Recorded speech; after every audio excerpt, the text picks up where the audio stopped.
Thank you for stopping by to view this video about completing your entrance counseling. We're here to do our best to help you through this step. Completing the entrance counseling will generally take most around 20 minutes, so make sure you set aside enough time. Also, please try not to become too discouraged or frustrated while completing your entrance counseling. Oftentimes, students need assistance to complete this step, so you're not alone. Additionally, try to not get too hung up on the numbers. This counseling is simply an exercise to help you understand how federal student loans work, and thereby it only uses estimates. Numbers entered do not have to be exact and will not affect the amount of aid you will receive. Also note, we will not go over all answers to every question on the entrance counseling during this video. Most of the questions can be answered through the reading you will view on your screen. We are only going to go over the most frequently asked questions and the areas where students have the most difficulty. So let's get started. The first thing we need to do is open up the directions you should have received in an email from the Educational Funding Department. It will look like this. First, let's click on the link for the website for entrance counseling in the email here, or by entering www.studentloans.gov in your web browser. This is the home page for the site you will be using to complete your entrance counseling. Click on the green sign-in button in the upper left-hand side of the screen. Enter your Social Security number, the first two characters of your legal last name, your date of birth, and your PIN number. Then click the sign-in button here.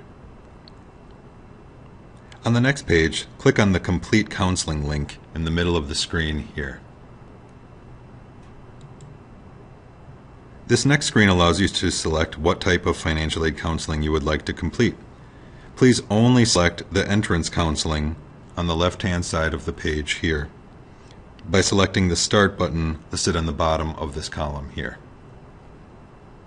On the next screen, you will want to add Herzing University to your entrance counseling using the Select Schools to Notify section here. Using the drop-down menu for School State, select Wisconsin.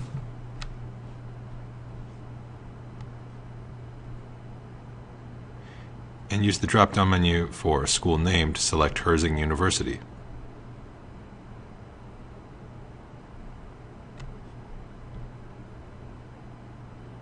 You will know you selected the correct school when you see the school code here listed as G09621 and a school address in Madison, Wisconsin. Once you have this information, select the Notify This School button here. You should now see that Herzing University has been added on the top of the Select Schools to Notify section. Please make sure that the checkbox here is selected. Next, scroll to the bottom of the screen to the Select Student Type section here. Please select the bubble to indicate whether you will be receiving student loans while working as an undergraduate student, such as enrolling in a bachelor's, associate's, or diploma program, or whether you will be receiving student loans as a graduate or professional student, such as enrolling in a master's degree program. Once you have made this selection, click the Continue button here. This next screen is the actual beginning of the entrance counseling. First, notice up at the top that there are 5 tabs we will end up completing during this process. They are Understand Your Loans, Manage Your Spending, Plan to Repay, Avoid Default, and Make Finances a Priority. Beware that each of the 5 tabs will have a section under it. You must complete each section completely before you can progress by reading through all of the information provided and answering all questions. Okay, let's get started. Under the first section on your screen, Understanding Your Loans, there are questions that are answered based on the reading. There is a lot of helpful information on this screen that you should take the time to read through. If you do not read through the information, it is likely you will have difficulty answering the questions. Also notice that at the top of the screen, because you are signed in with your PIN, the page will show your outstanding federal student loan balance if you have used these loans in the past here. This is a demonstration site, so the amount is just $0. After you have read through the information and answered the questions, Scroll down to the bottom of the screen and click the Continue button.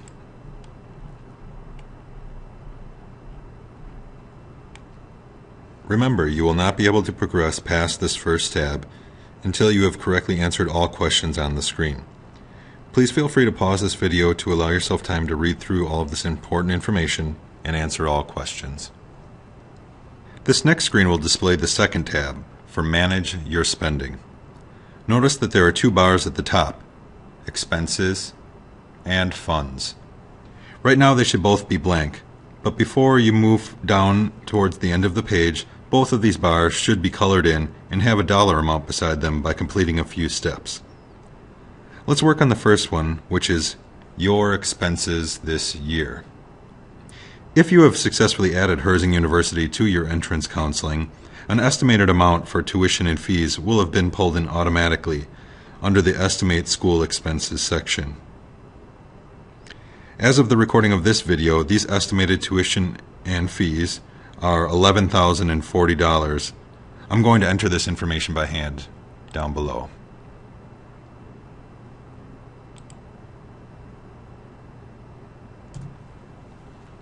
If for some reason this figure has not automatically updated for your expense bar at the top of the screen, click the Apply Expenses button here, and it will pull this information in for you.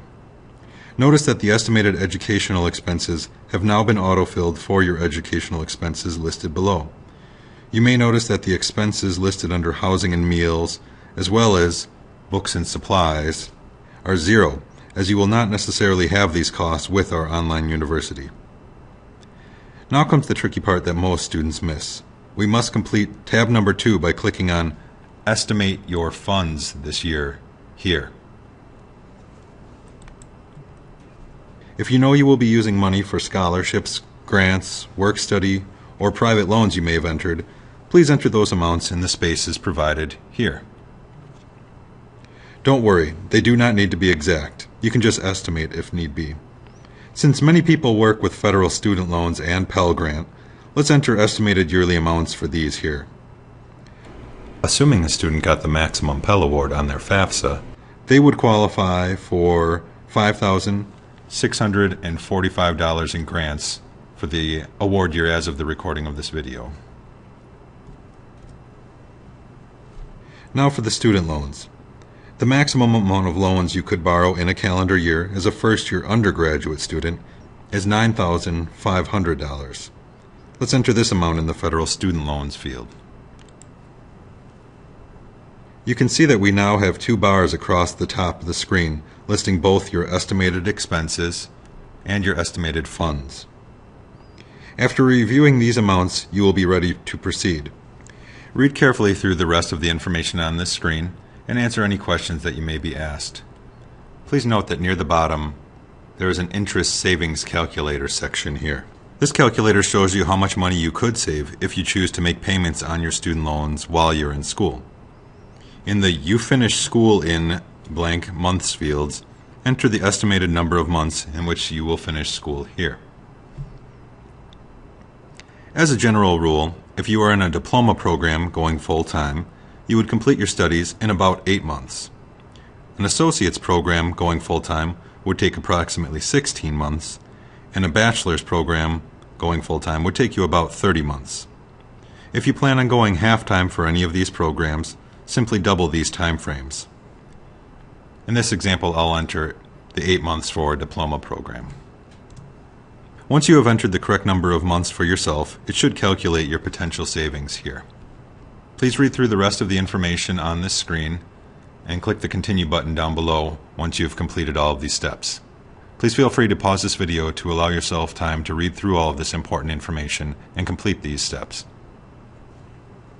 The next screen will display the tab for Plan to Repay.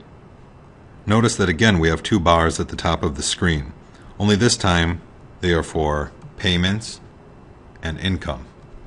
There are also two tabs here that must be completed before you can move forward: your monthly loan payment and your monthly income. Again, once we fill in the numbers, we should see the bars color in across the top. First, let's start by entering our projected loan balance.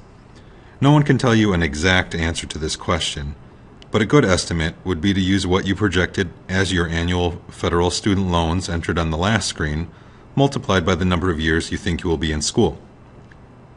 So let's say that I estimated my annual federal student loans at $9,500 per year, like we entered in the last screen.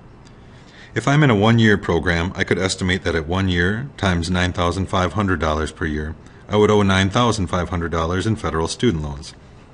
An associate's program would be $9,500 times 2 years, which would equal $19,000 in federal student loans.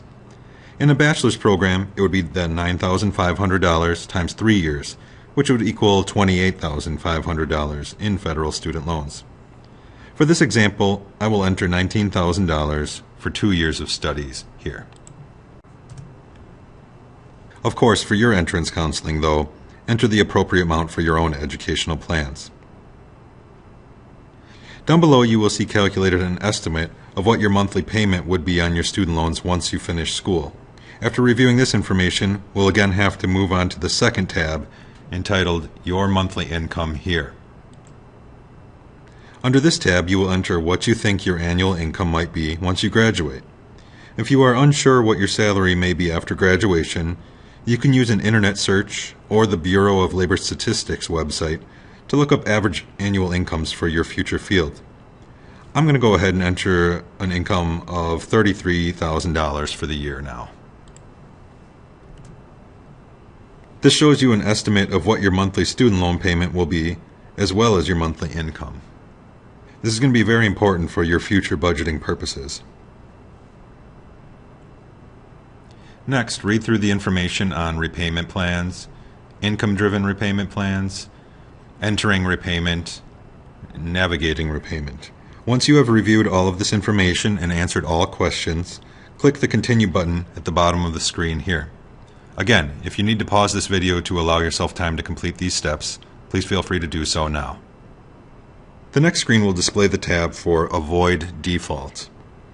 Read through the information under the first two sections, Avoiding Default and Troublemaking Payments. Under the Troublemaking Payments section, you will be required to calculate the costs for deferments or forbearances on your student loans.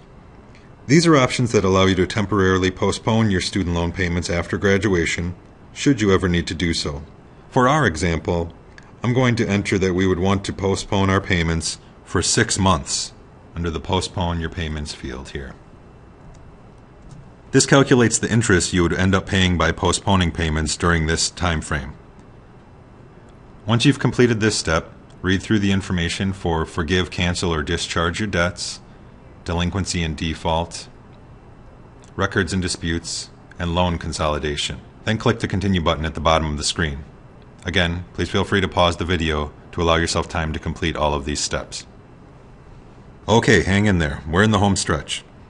This next screen displays the last tab, Make Finances a Priority.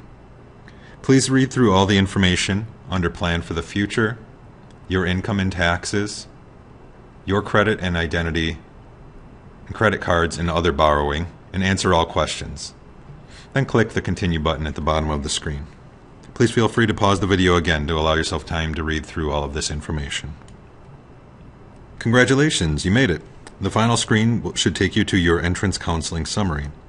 We strongly suggest that you review and print your entrance counseling summary, and also take the time to read the borrower's rights and responsibilities information provided at the bottom of the screen. Feel free to give our educational funding team a call if you have any further questions, and all the best on your future studies.